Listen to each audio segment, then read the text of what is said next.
My wife's neat freak obsession is pushing me over the edge, so I sabotaged something she really cares about to show her how it feels, and now she's upset that I went out of my way to hurt her. Yes, I, 36 male, know the title is bizarre and I can't believe I'm actually writing this. My wife, 34 female, is a neat freak, she always has been.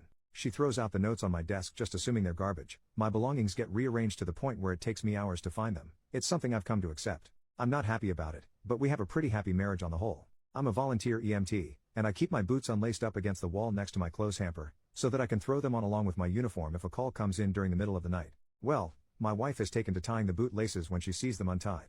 Not only does she tie them, but she tightens them and double knots them to the point where I need to undo the knot, open up the boots, and let a little slack out to fit my feet into them. I ignored it the first 2 times, but the 3rd time she did it, I made it a point to bring up to her the next day. I very calmly said, "Hun, I appreciate that you want everything neat, but please do not touch my boots in the future. Time is of the essence when I'm going on a call and at 2 in the morning I don't have the time to unlace them and open them up. It's not just a minor inconvenience, it's people's lives, so I would appreciate it if you left them alone." She rolled her eyes, said I was being dramatic, and that she wouldn't help me out by keeping my things neat in the future. Well, she never stopped. No matter how many times I've asked her, told her, begged her, she just laughs and says, "Well, you know how I am." The other night a page went out for a CPR in progress. I went to throw my boots on and they were, once again, tightened beyond recognition. So I'm sitting there on the edge of the bed, cursing, trying to get my boots open, and fumbling due to the stress of the situation. My wife opened her eyes, groggily looked at me, and asked, "Don't you need to go on that call?" I know I was in the wrong here, and I regret it. I slammed the boot into the ground and yelled, "Yes, I do. I would have been out the door 5 minutes ago, except some stupid mother effer effed with my goddamn boots again." My wife got up without another word, walked into the bathroom and slammed the door. I got my boots open and went on the call. By the time we arrived, the police had gotten her back, so I didn't have to do CPR, but I was sweating and shaking thinking my delay could have cost a life. I got home and my wife wasn't talking to me. She ignored me the entire day until we finally sat down and talked. She said I had scared her with how angry I got, that she thought I was going to hit her, and she didn't know I was capable of getting so angry. Note, I have never raised a hand to her, nor have I ever yelled at her before. I am absolutely not a violent person in any way, shape or form. I apologized for yelling at her, and acknowledged that I hadn't meant to snap at her. I was frustrated with the situation as I needed to get to the person in need of CPR as soon as possible and it was a delay that didn't need to happen. I, once again, pleaded with her not to touch my boots because lives were literally on the line. She told me that if I was going to overreact and make her afraid, then she would never touch my boots again because she didn't want to live like that. Last night, before I got into bed, I had a sinking feeling, so I went over and checked my boots. I was very disappointed to find them tightened up again, so I decided to show her how it felt. I went over to her closet and pulled out her running shoes. I unlaced the shoelaces on both of them, removed them from the shoes completely, curled them each into a little coil, put them inside the shoes, and put them back. I then went to sleep. At 6:15 I was woken up by my wife screaming, "How could you? Why would you do this?" holding up both laceless shoes with tears in her eyes. My wife likes to go for an early morning run and I knew she would want to get out the door as soon as possible. I smiled and said, "You know how I am. I just like things neat." She continued sobbing and walked out of the room. So, by the time she was all laced up again, it was raining so she missed out on her run. I actually feel pretty terrible about that because I really only wanted to delay her, not ruin her plans completely. At this point, she's alternating between crying that I went out of my way to hurt her and ignoring my presence. I acknowledge that what I've done has been pretty childish and not at all constructive. I just don't know what to do. She said, through tears, "You admitted you were totally in the wrong for yelling at me, and then you turned around and took it out on me in a different way. What is wrong with you?"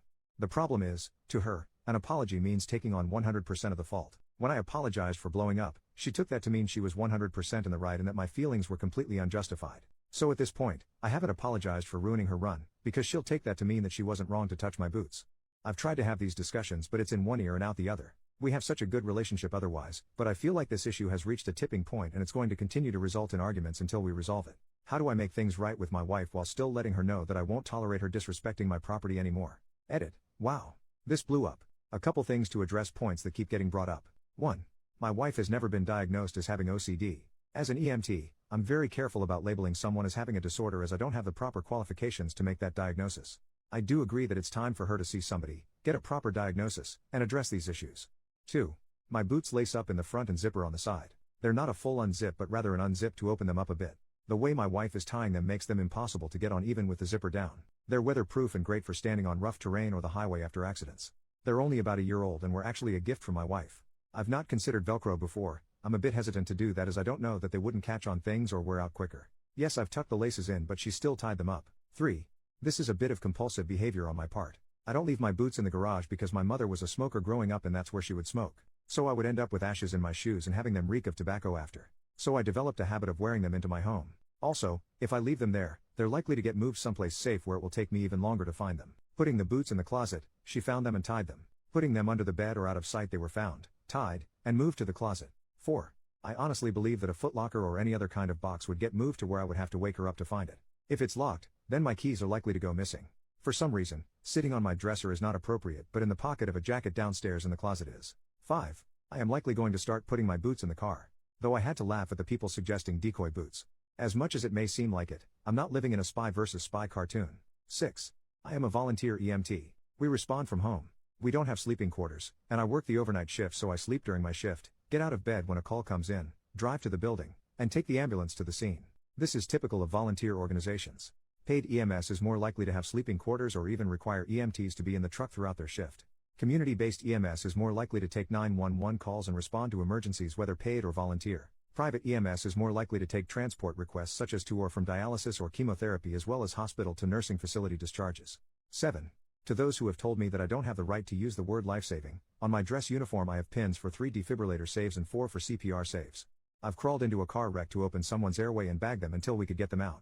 While transporting a patient, I recognized signs of internal injury and ordered we divert to a trauma center, where he was put directly into emergency surgery that saved his life. Did I do these things entirely by myself? No, of course not. I would never claim that I was the sole reason someone lived. However, I am, at my very basis level, a vital link in the chain or survival. So while I can't claim complete credit for any of the things I've done, I would certainly put a lot of blame on myself if someone didn't live because of something I failed to do. 8. I have a full-time job that I work 8 to 5 Monday to Friday outside of EMS. That is why I volunteer on the night shift. My wife works as a payroll manager for a mid-sized office. I earn about $10,000 a year more than her. We've been married for 2 years. While I lived on my own before we were married, she didn't move into the apartment until we got engaged. So, I think to her, that was my place, not ours, and she didn't really touch my things. I was with another EMS organization until we moved to a new town after our engagement. When we bought the house, I joined the local volunteer squad as an EMT. My wife regards my job as part of my identity while she sees the EMS as something I volunteer to do. She would say, "This is my husband, he is," job title, not "this is my husband, he is an EMT." Update, I've gotten a few requests for an update but didn't want to post until I felt like I really had anything to say. A lot has happened in the past 2 weeks, so I'm going to try to go over it as best I can. My wife and I started talking again. We had a very serious conversation and I did apologize for what I did to her running shoes, and then I told her I had to speak some truth and I wanted her to promise me that she wasn't going to roll her eyes, interrupt me, scoff, or get sarcastic with me, which she did. I told her that I was not kidding about my boots, that while most of the time I caught geriatric transports, falls, and nausea, there were instances where response time was of the essence and I didn't have time to play around with my boots in the middle of the night. I told her that there have been times when my intervention has been critical in saving a life, when my training has helped me recognize an underlying emergency, or when a call I made ensured that a patient was prioritized upon arrival at the hospital. I explained that a lot of the crap I see, I don't tell her about because I don't want to give her nightmares or make her worry about me.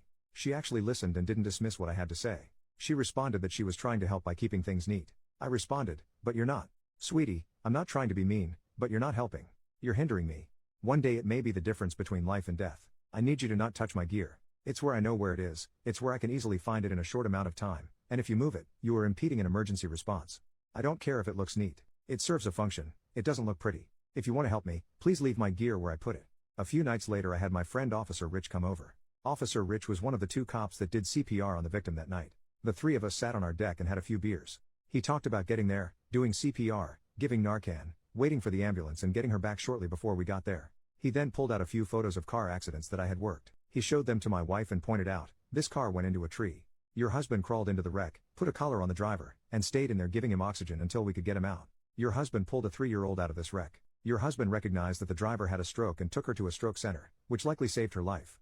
After that, I told her I had something I wanted to show her and I asked her for the same promise I'd asked earlier. When she agreed, I showed her a video on YouTube of a police body cam from an odd. This video showed how critical time is in getting someone back, and the training someone goes through in order to give the drug, do CPR, and utilize an AED. I told her, "I'm not trying to attack you, I don't want to have a fight, but I want you to understand what I go through. That I hope every call I go on is transporting a boo-boo, because otherwise it means that if I don't do everything right someone could die. If I don't get out that door as quickly as possible, someone could suffer brain damage while they're waiting for me to give them oxygen. If I'm upset and shaking because I had to waste time opening my boots, I might miss something critical and someone might not make it." She acknowledged that she understood and told me she hadn't really thought about the danger of what I do until the other night when she saw the photos of the wrecks. I told her that I think she has OCD and needs to see a therapist because it's hurting our marriage. I listed examples of her throwing important things out, moving things without permission, and messing with my gear. I offered to go together and said I'd be willing to work on things together. After I pointed out the pattern, she agreed that it was time to speak to someone. She wants to think about whether she wants to go together or go by herself, but she has promised me that she's going to try to change her patterns. I brought up her saying she thought I was going to hit her, and she acknowledged she'd been with guys who flew off the handle with little provocation and scared her. That she'd never seen me get that angry, and it triggered her because she didn't think I was capable of blowing up like that. She's been very emotional lately and has been going through mood swings. She's been worried about me going out on calls. The other day she started crying and said, "I hope you know how much I appreciate what you do." Knock on wood, since we had the big talk, she hasn't touched my boots. Is everything resolved? Not by a long shot. But she seems to have a new appreciation for what I do. Thank you for all of your responses. I wound up not showing her the thread, because a lot of it was pretty harsh towards her. I recognize I cherry-picked incidents that didn't put her in the best light, and there's a lot more to her in our marriage than that. She is the person I chose for the rest of my life, and I want us to work.